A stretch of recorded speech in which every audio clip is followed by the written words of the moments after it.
Hello, welcome to channel. Today we will learn about the issue of Chad DiMera's catastrophic dating app experience, masterminded by Jeremy Horton under Thomas's misguided hope for his father's happiness. What began as a well-intentioned plan to help Chad move on from Cat Green spiraled into a nightmare of financial loss, emotional deception, and a health scare that leaves Chad furious at both Jeremy and Thomas. As the fallout unfolds, Thomas is forced to confront the consequences of his actions, and Jeremy's dark past threatens to resurface, casting a shadow over the entire DiMera family. In this deep dive, we'll explore how a single lie turned into a web of disaster, the emotional toll on Chad, and the long-term implications for all involved. The setup: a son's desperation and a teacher's hidden agenda. Thomas DiMera, still reeling from the revelation that Chad had lied about Cat Green being his girlfriend, found himself in a state of emotional turmoil. The news, delivered by Rachel Black, shattered the fragile trust between father and son. Desperate to see Chad move forward and heal, Thomas sought guidance from Jeremy Horton, the new substitute teacher at his school.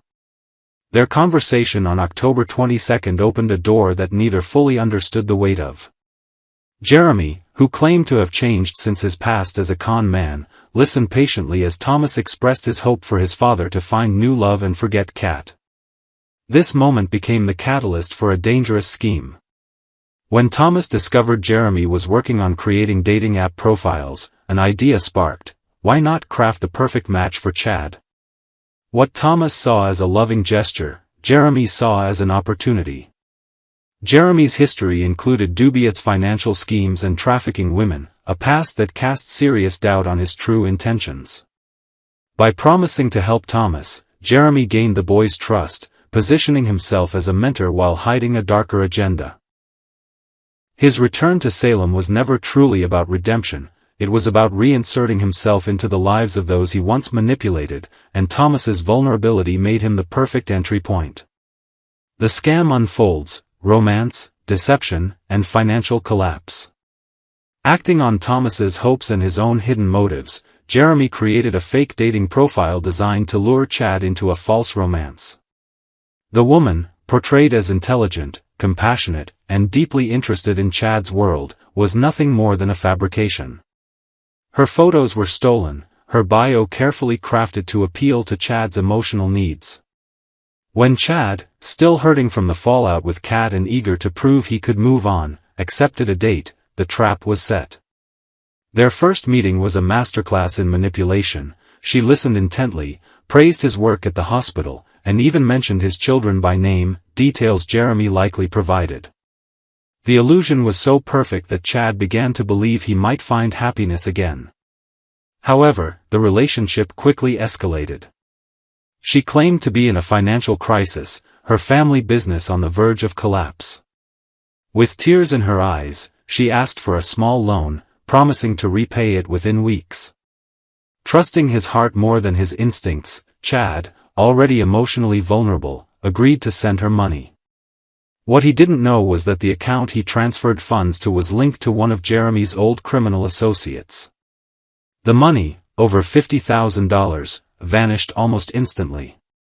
The betrayal cut deep, not just for the financial loss but for the emotional intimacy that had been weaponized against him. This was not a simple scam, it was a psychological attack, exploiting Chad's grief and desire for connection. The consequences: illness, anger, and shattered trust.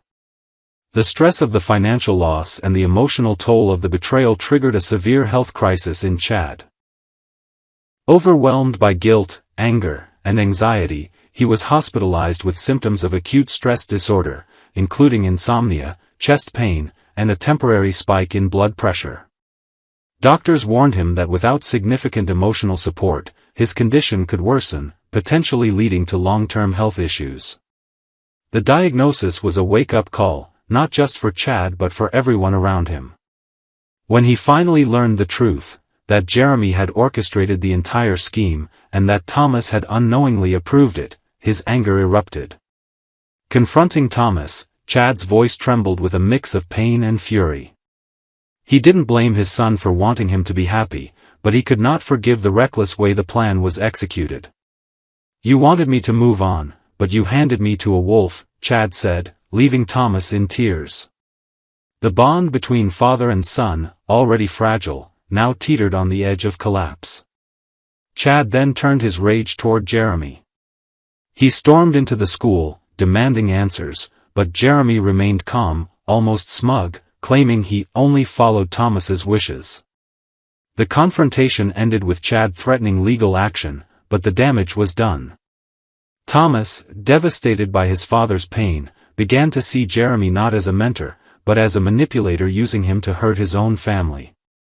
Thomas's regret and the road to redemption. In the quiet aftermath, Thomas was consumed by guilt. He replayed every conversation with Jeremy, realizing how easily he had been used. The man who had offered comfort had twisted his emotions into a weapon. Thomas's initial desire to see Chad happy had blinded him to the danger. Now, he faced the consequences. His father's health was compromised, his finances were in disarray, and their relationship was fractured. Thomas began to question everything: Jeremy's return, his sudden interest in students' lives, his easy access to personal information. He confided in Rachel, who, despite their strained relationship, reminded him of Jeremy's past. The abuse, the trafficking, the lies. This knowledge sent a chill through Thomas. He hadn't just made a mistake, he had reopened old wounds in Salem. Determined to make amends, Thomas recorded a heartfelt apology for Chad, admitting he was wrong to trust Jeremy and promising to help expose the truth. He also began gathering evidence, text messages, timestamps, even a voice note from Jeremy discussing the profile creation. His journey from misguided hope to painful clarity marked a turning point in his character. He was no longer a child seeking approval, he was a young man facing the cost of naivety in a town where secrets spread like poison. The fallout, a family reckoning and a new beginning. The scandal sent shockwaves through Salem. Jennifer and Jack, upon hearing the news, rushed back to support Chad and Thomas. Abigail, though still processing her own trauma, reached out with messages of support, reminding Chad that he was not alone. But the most significant change was in Chad himself. The experience forced him to confront his avoidance of grief. He had rushed into relationships, first with the fake Abigail, now this con woman, to escape the pain of loss. But this time, he chose a different path. With therapy and support, he began to process his emotions honestly. He reconnected with Kat, not as lovers, but as people who had both been used by Clyde Weston's schemes. Their conversation was raw, filled with regret, but also a newfound respect. As for Jeremy, the evidence Thomas collected was handed to the police. Though Jeremy claimed he was trying to teach Chad a lesson about trust, the charges of fraud and conspiracy were filed. His return to Salem, once seen as a chance for redemption, ended in disgrace. Thomas, standing beside his father at the police station, finally understood the weight of loyalty. The road ahead for the DeMaras would not be easy, but it would be built on honesty, not illusion. Part 2. A Salem afternoon wrapped in celebration and tension. It was supposed to be a cheerful afternoon in Salem's plaza, the kind filled with laughter, pumpkin decorations, and the kind of easy joy that comes with Halloween season. The square was bustling with life as Leo and Javi pushed baby Tesoro's stroller through the crowd, surrounded by the playful glow of fake jack-o'-lanterns and costume children darting between candy stalls. The two men were clearly enjoying the day, savoring the rare peace they'd managed to carve out amid so much recent drama. Javi, ever the storyteller, decided to make the outing educational. With that gentle smile of his, he began teaching Leo, and by extension, the viewers, a few lessons about Dia de las Brujas, the Day of the Witches. It's a celebration full of color and superstition, he explained, reminding Leo that even the most mysterious traditions can bring families together. For a few moments, the tension surrounding Tesoro's adoption seemed to fade, replaced by laughter and a shared sense of belonging. But peace never lasts long in Salem. Amy's arrival, a storm in the plaza. Out of nowhere, Amy appeared, her expression soft yet weighed with emotion. She asked to spend some time with her grandson, and though her voice trembled slightly, the request carried the weight of someone determined to reclaim a part of her family. Despite their complicated history, Leo and Javi didn't hesitate. After all, she was Tesoro's grandmother. Javi carefully handed the baby to her, his tone respectful, almost hopeful that this might mark the beginning of understanding. Amy looked down at the child with a mix of love and sorrow. "He looks so much like Sophia," she whispered, invoking her late daughter's name with trembling lips. The mention of Sophia brought a sudden heaviness to the air. For a fleeting moment, everyone seemed united in grief, a family bound not by agreement, but by shared loss. But then, as is often the case with Amy, the fragile peace shattered. "Over my dead body," Amy draws the line. When Javi casually mentioned that Johnny and Chanel had been offering their support, Amy's demeanor shifted instantly. Her expression hardened, her hands tightening protectively around Tesoro. "Those two will raise my nephew over my dead body," she declared, her voice ringing with conviction. The words stunned both men into silence. Leo tried to reason with her, reminding Amy that Johnny and Chanel were good people, more than capable of giving Tesoro a loving home. But Amy wasn't hearing it. Her beliefs, and her grief, had built a wall around her heart. She spoke of Sophia, of what she believed her daughter would have wanted, and of her duty to be Sophia's voice now that she was gone. "This isn't what God or my Sophia would want," Amy insisted, her eyes flashing with both pain and righteousness. Without another word, she handed Tesoro back to Javi and left, her footsteps echoing through the plaza like the sound of a door closing, perhaps for good. Leo and Javi exchanged glances filled with unspoken worry. They had both dealt with Amy's disapproval before, but this time felt different.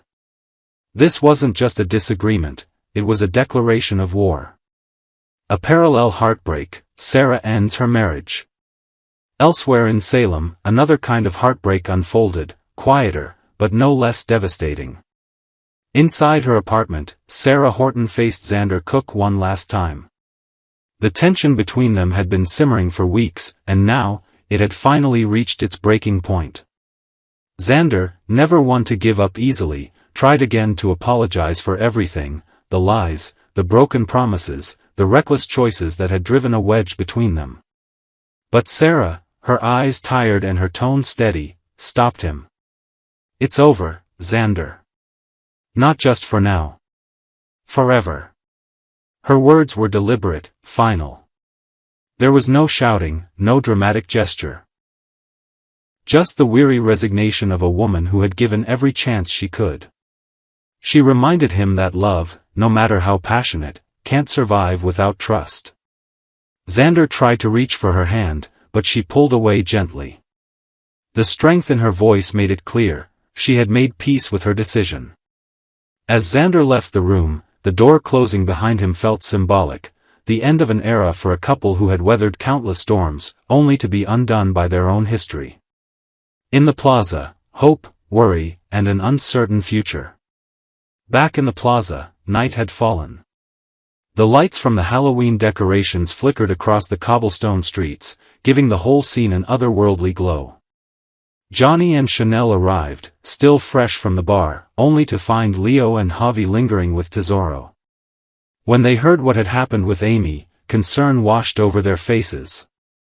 Leo and Javi promised to help however they could, though there was only so much anyone could do against Amy's determination. As they left, Johnny and Chanel sat together in silence, the baby's soft cooing the only sound between them. They both knew the road ahead wouldn't be easy. Adoption battles in Salem rarely are, and with Amy in the mix, the stakes had just skyrocketed. Chanel tried to stay hopeful, reminding Johnny that there were other children out there who needed love and a home. But Johnny's gaze stayed fixed on the stroller. "Yeah," he said quietly, "but this one feels like he's already part of our family." Closing reflections, Salem's web of love and loss.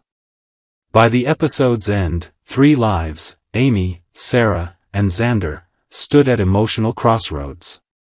Amy's grief had hardened into defiance, Sarah's heartbreak had transformed into strength, and Xander, once the man who fought the world for love, now found himself utterly alone.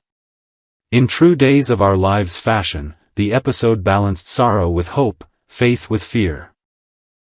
As Halloween's laughter echoed faintly through the night, it was clear that every character was haunted, not by ghosts, but by their own choices. And for viewers, especially those who have followed Salem's tangled stories for decades, this episode served as a poignant reminder. Even in a town full of miracles, love sometimes can't conquer everything, but it can still light the way forward.